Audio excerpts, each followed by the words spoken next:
Looking back at the different eras of graffiti, which one hit the streets the hardest? I would say 1988. You know, it's the year that Sir and I went all city. The Dodgers won the World Series that year. The Lakers won the NBA Finals that year. I mean, what more can you ask for? You're a major figure in graffiti history, but some of the upcoming generations might not be familiar with you. What message of yours would you like them to hear? I want them to know that they have my support. I can totally relate to what they've been through. I've lived it myself.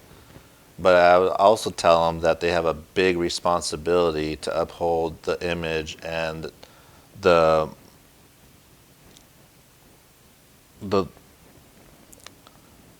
I'd also want to make sure they understand the huge responsibility that they have to uphold the reputation of Los Angeles. What are your thoughts on today's graffiti culture, this current era? I love seeing graffiti, and my eyes are, they stay open, so I see everyone that's doing everything that they need to be doing right now. Again, it's their responsibility to keep the torch flamed. Are there any writers you enjoy seeing up these days? Does anyone catch your eye? Oh, a lot of them. A lot of them from my crews. A lot of them that are not from my crews. Again, it's a laundry list of people, and they deserve the respect. In current news, MTA and TKO announced this week they're no longer crossing each other out and working towards peace. What are your thoughts on these two legendary crews setting their differences aside after so many years? You know, that's their own deal. I have no opinion on it. Where do you see LA's graffiti culture going from here?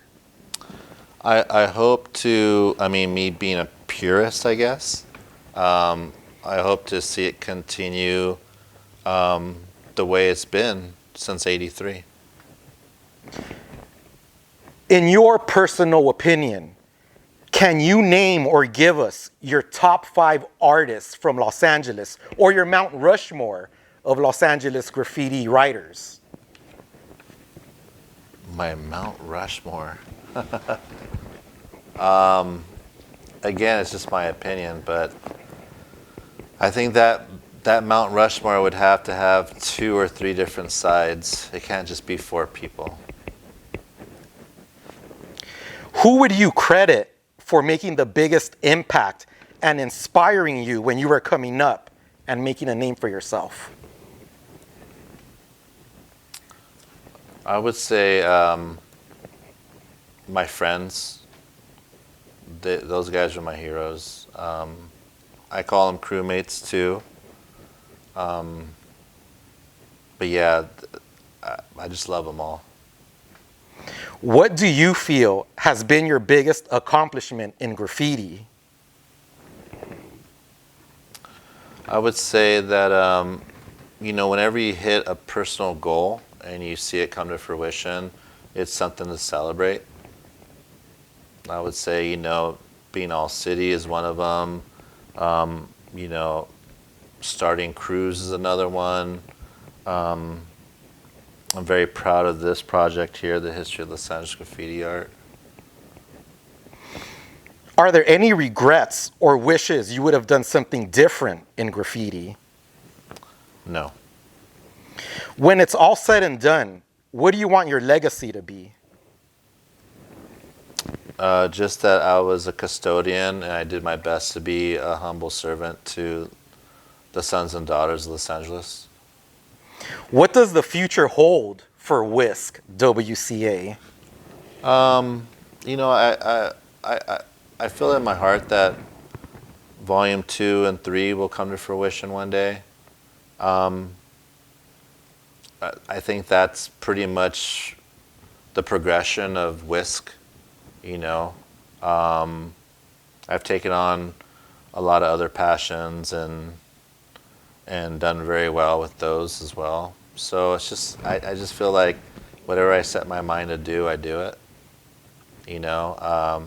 My next big thing is trimming down to about 210 pounds and being fit. Before we finish, do you have any closing words or shout outs you'd like to give anyone? Yeah, I'm very grateful for the opportunity and very humbled that I've been able to experience everything in LA graffiti culture and being able to see the city grow. I would say shout out to the whole fucking world, all my people, from all the different aspects of this life I enjoy, I remember thinking on the way down here, if you asked me about who to shout out and stuff, that list is just too long to do that, I do want my friends to be able to extract this shout out though and put in maybe their videos and stuff, and I would just say a huge shout out to Dead City Punx. Definitely a legendary band coming up. WISK, we'd like to thank you for joining us and sharing your incredible history. We look forward to the release of your book, The History of Los Angeles Graffiti Art, Volume 2. Ladies and gentlemen, this has been the LA legend himself, the one and only WISK WCA. We'll see you next time.